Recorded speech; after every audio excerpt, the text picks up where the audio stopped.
ქართული ოცნების ბოროტმოქმედა რეჟიმმა სრულიად ღია და პირდაპირ დარტყმა მიაყენა საქართველო-ამერიკის ურთიერთობებს, რამაც შედეგად გამოიღო ის, რომ ამერიკასა და საქართველოს შორის გაჩერებულია, შეწყვეტილია სტრატეგიული პარტნიორობის ფორმატი, რომელიც, რა თქმა უნდა, იყო ყველაზე მნიშვნელოვანი ფორმატი ამ ორ სახელმწიფოს შორის თანამშრომლობისა. ახლა ქართული ოცნების ხელისუფლება ეგრეთ წოდებული ხელისუფლება, თვითგამოცხადებული რეჟიმი ცდილობს, რომ საქმე ისე წარმოაჩიოს, თითქოს მათ გააჩიათ რაიმე საერთო პრეზიდენტ ტრამპთან და მის ადმინისტრაციასთან და რომ ვითომ მათი სურვილია ურთიერთობების გადატვირთვა.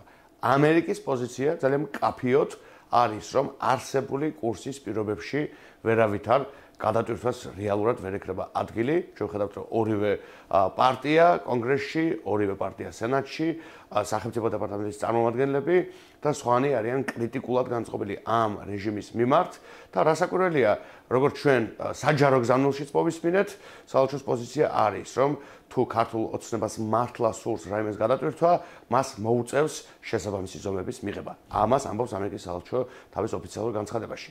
ბუნებრივია ისეთი ტიპის რეჟიმთან, რომელიც ირანთან, ჩინეთთან და რუსეთთან თანამშრომლობს, რომელიც საკუთარ მოქალაქეებს არბებს, რომელიც აყალბებს და არჩევს და იტაცებს სახელმწიფოს, რასაკვირველია ასეთ რეჟიმთან არსებული ამ ტიპის კურსის გაგრძელების პირობებში ამერიკის შეერთებული შტატები არ გადატვირთავს ურთიერთობებს და არავითარი სივრცე შემდგომი დიალოგისა რეალურად არ იქნება.